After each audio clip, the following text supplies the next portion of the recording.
2024 ஜனனம் 1947 பிரணயம் தொடரும் இப்படி ஒரு படம் வந்தது. ஆனால் இந்த படத்துடைய போஸ்டர்ஸ்லாம் பார்த்தா ஆனால் இந்த படத்தினுடைய ட்ரைலர்ஸ் இதெல்லாம் நான் பார்க்கல. ஆனால் அந்த படம் வந்து எனக்கு தெரியல, அதான் உண்மை. ஆனால் நண்பர் அமுதன் வந்து இந்த படத்தை வந்து பாருங்கள் ஜாக்கி, இதை பற்றி நீங்கள் நிறைய பேசலாம் அப்படின்னாரு. இந்த படம் பார்க்கும்போது ரொம்ப சந்தோஷமாக இருந்தது. அது மட்டும் இல்லை, இது குறித்தான ஒரு நீண்ட உரையாடலை ஜாக்கி டிவியில் நாங்கள் ஏற்கனவே பண்ணிட்டோம். இருந்தாலும் ஜாக்கி சினிமாஸில் இந்த படத்திற்கான ஒரு ரிவ்யூ கொடுக்கணும், நிறைய பேருக்கு வந்து இது வந்து போய் சேரணும் அப்படின்றதுக்காக இந்த படத்தினுடைய 2024 வந்த படத்துக்கான ரிவ்யூ தான் இந்த படம்.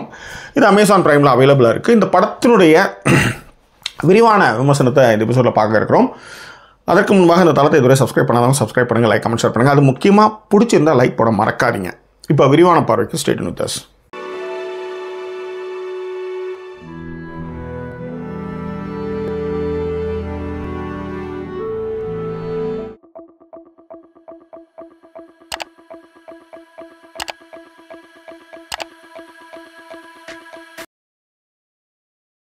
ஜனனம் 1947 பிரணயம் தொடரும் அப்படின்னா என்ன அர்த்தம் அப்படின்னா, 1947 பிறந்து இன்னமும் காதல் தொடர்கிறது.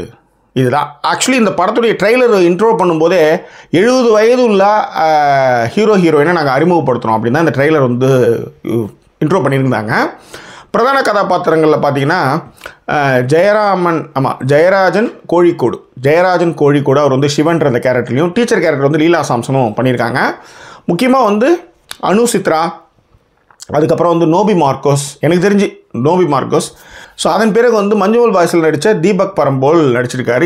இவர் தான் வந்து இந்த அபர்ணா தாஸ் அவங்கள கல்யாணம் பண்ணியிருக்கார். ரைட், இது வந்து படத்தில் கதாபாத்திரங்கள். இது வந்து அபிஜித் அசோகன் இந்த படத்தை வந்து இயக்கியிருக்கிறார். அவர் தான் டைரக்டர், அவர் தான் ப்ரொடியூசர், ரைட்டர் ஆல்சோ. ரைட், இப்போ இந்த படம் வந்து எதை பற்றி பேசுது அப்படின்னா, முதியோர் காதலை பேசுகிறது.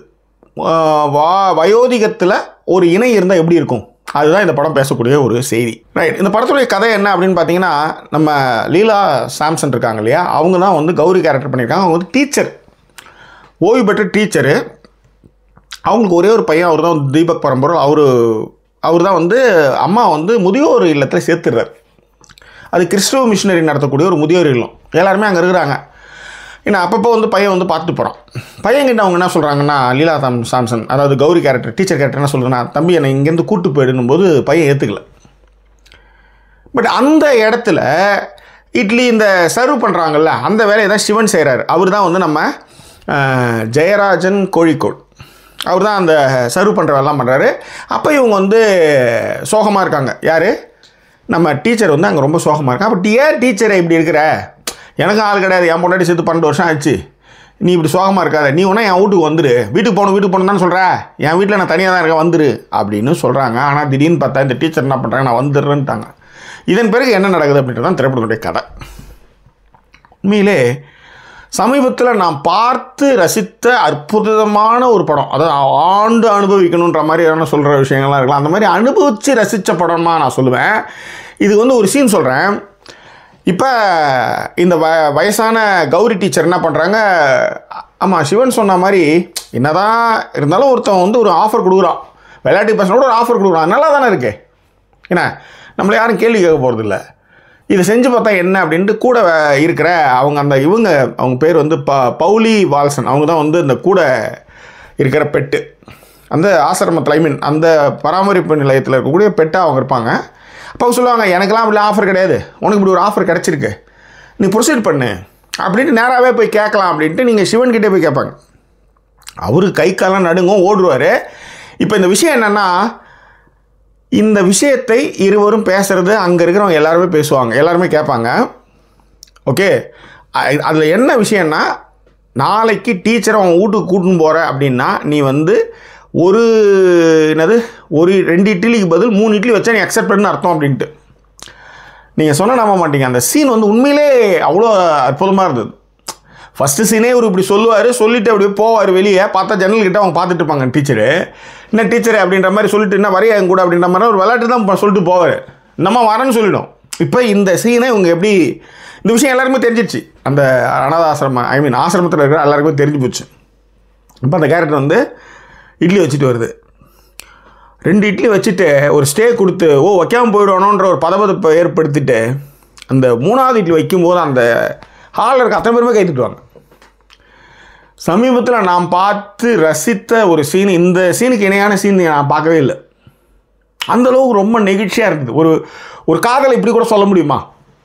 ஒரு காதலை இப்படி கூட வந்து எக்ஸ்ப்ளோர் பண்ண முடியுமா? அது ரொம்ப நல்லா பண்ணியிருந்தாங்க.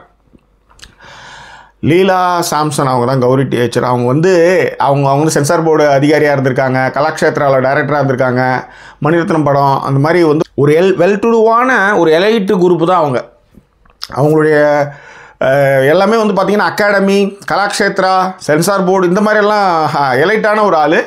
அவங்கள இந்த படத்தில் வந்து என்ன சொல்கிறது, ஒரு பாசத்துக்கு ஏங்குற, ஒரு கம்பேனியனுக்காக ஏங்குற ஒரு கேரக்டராக அது ரொம்ப நல்லா பண்ணியிருந்தாங்க ஆக்சுவலி.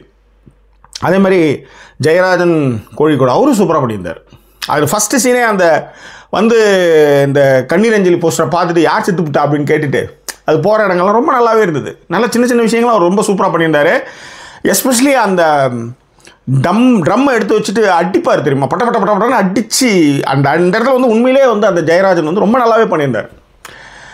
எனக்கு இப்போ தான் வாழணும்னு தோணுது அப்படின்னு சொல்கிற இடமா இருக்கட்டும், அந்த என்னதான் சில்லவுட்டில் வந்து மூவ் ஆன் அப்படின்ற மாதிரி அதுக்கு இணையான ஒரு டைலாக்காக இருந்தாலும் அந்த சில்லவுட்டில் தான் அந்த குரலுக்கும் அந்த பிம்பத்தையும் நம்ம மனசில் பதிஞ்சுன்னா அது அந்த கேரக்டர் வந்து அப்படியே நிற்கிது. சிவன் கேரக்டர் வந்து அவ்வளோ நிற்கிது. இந்த படத்தில் சின்ன சின்ன இடங்கள்லாம் ரொம்ப அசத்திருந்தாங்க. ஆர்ட் டிபார்ட்மெண்ட்டு ரொம்ப நல்லா இருந்தது. முக்கியமாக அந்த வீடு, அதுக்கு வந்து வயல்லேருந்து வீட்டுக்கு போகிற அந்த வழி, இது ஒன்று.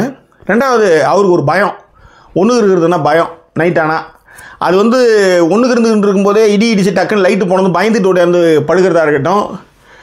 அந்த டீச்சரையே வந்து டார்ச் லைட் அடிக்க சொல்லி அவர் வந்து ஒன்றுக்கு அடிக்கிற இடமா இருக்கட்டும். கால் அடிபட்டதுமே அந்த காலை தூக்கி வச்சுக்கிட்டு அவங்க வந்து கட்டு போடுற இடங்கள் இருந்து ட்ரெஸ்ஸு பண்ணிகிட்டு இருப்பாங்க. அவர் போயிட்டு ஒரு பதப்பதப்பு இருக்குல்ல, நீ என்னை எதுவும் தப்பாக நினச்சிடக்கூடாது அப்படின்னு நினச்சிட்டு அந்த மம்முட்டியை தூக்கி வச்சுக்கிட்டே திரும்பி வயல் பக்கம் நின்று திரும்பிட்டு இருக்கும்போது அந்த கௌரி கேரக்டர் வந்து ரொம்ப கேஷுவலாக அப்படி ஒன்றும் இல்லையே அப்படின்ற மாதிரி சொல்கிற இடமா இருக்கட்டும். நீ என்னுடைய சிநேகிதன் அப்படி சொல்கிற இடமா இருக்கட்டும், இதெல்லாமே எனக்கு ரொம்ப பிடிச்சிருந்து. முக்கியமாக இந்த காதலை அந்த சமூகம் வந்து எப்படி எதிர்கொள்ளுது, அதற்கு வந்து அதாவது அவங்க ரெண்டு பேரும் வந்து லவ்லாம் பண்ணலை.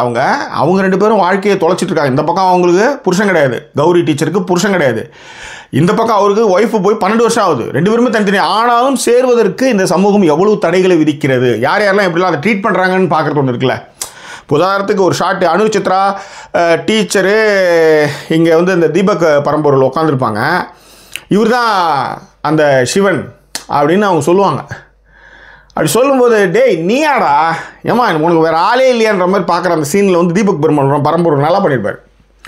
அதே மாதிரி சிவனுடைய தம்பி, சிவனுடைய சின்ன பையன், அந்த கேரக்டரை வந்து ட்ரீட் பண்ணுற விதம் இருக்குல்ல, அப்பாவை வந்து ட்ரீட் பண்ணுற விதம்னு ஒன்று இருக்குது.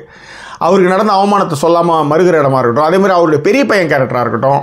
முக்கியமாக வந்து நம்ம நோபி மார்க்கஸ் வந்து கல்யாணம் தான் ஆகலை நம்மளுக்கு, ஆனாலும் ஒரு குடும்பம் வந்து நல்லா இருக்கணும்னு ஃபீல் பண்ணுற இடம், அவங்க வீடு வந்து ரெடி பண்ணுறதுக்கான ஹெல்ப் பண்ணுறது, நிறைய இடங்கள் வந்து பேசுகிறது, அந்த ஒரு சப்போர்ட்டாக இருப்பாங்க. சில பேருக்குலாம் வந்து பெரிய ஆளுங்க தான் ஃப்ரெண்ட்ஸாகவே இருப்பாங்க, அவங்களுக்கு வந்து அவங்க ஏஜில் ஆளுங்களே ஃப்ரெண்ட்ஸாக இருக்க மாட்டாங்க. அந்த மாதிரி ஒரு கேரக்டர் வந்து நோபி மார்க்கஸ் வந்து பண்ணியிருந்தார். நிஜமாகவே நல்லா பண்ணியிருந்தார்.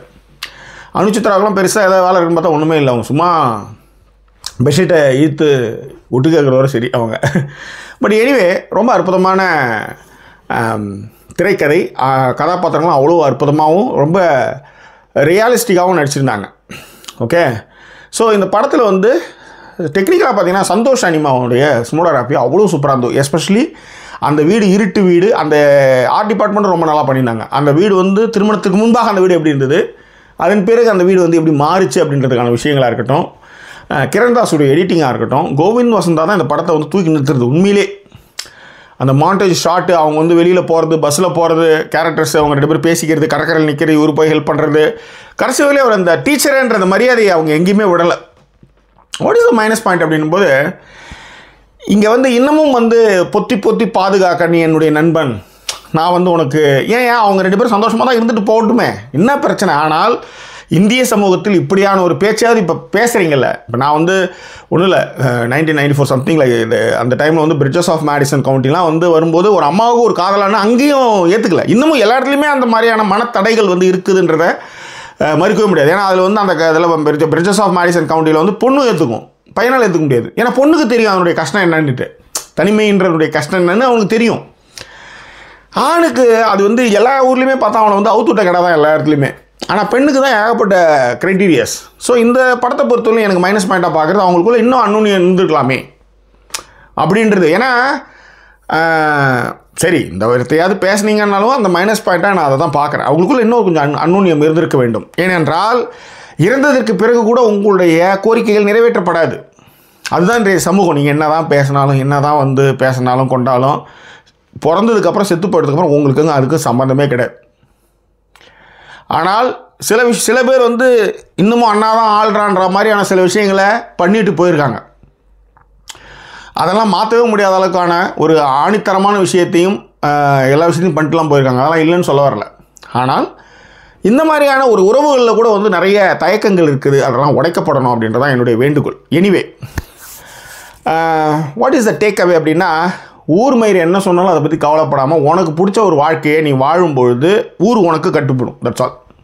ஏன்னா ஊர் அதை ட்ரைலாம் பண்ணியிருக்காது. அதை நீங்கள் பண்ணும்போது என்னென்னா முதல்ல எதிர்ப்பு இருக்கும், நான் இல்லைன்னு சொல்ல வரல. ஆனால் அதெல்லாம் தூக்கி போட்டு வந்தீங்கன்னா உங்களை நேசிக்க, உங்களை கொண்டாட, உங்களை பாதுகாக்க ஆட்கள் இருப்பாங்கன்னு சொல்ல வரேன். ரைட்? அந்த மாதிரியான ஆட்கள் தான் சிவன் கூட சேர்ந்துருக்கிற எல்லாருமே.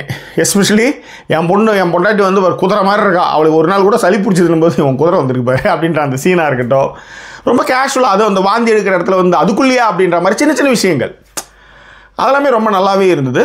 Right, okay. பட் ஆனால் அந்த ஒரு உறுத்தல் இல்லாமல் அந்த கௌரி கேரக்டர், டீச்சர் கேரக்டர் வந்து இருந்தது வந்து நல்லா இருந்துச்சு. சூப்பர். இந்த படத்திற்கான மதிப்பெண் வந்து 5க்கு 4. இந்த படம் வந்து பார்த்தே தீர வேண்டிய திரைப்படம் அப்படின்னு நான் வந்து இதை வந்து பரிந்துரைக்கிறேன். அவசியம் பார்த்து மகிழுங்கள். அமேசான் பிரைமில் அவைலபிள்னு நினைக்கிறேன். I think so. பார்த்து செக் பண்ணிக்கோங்க. இந்த படத்தை பற்றி உங்கள் கருத்துக்களை பின்னுங்களை தெரியப்படுத்துங்க. இன்னும் வேறொரு எபிசோட் உங்களை நான் சந்திக்கிறேன். அதுவரை நன்றி கூறியோட விருது உங்கள் ஜாக்கி சேகரன். வணக்கம்.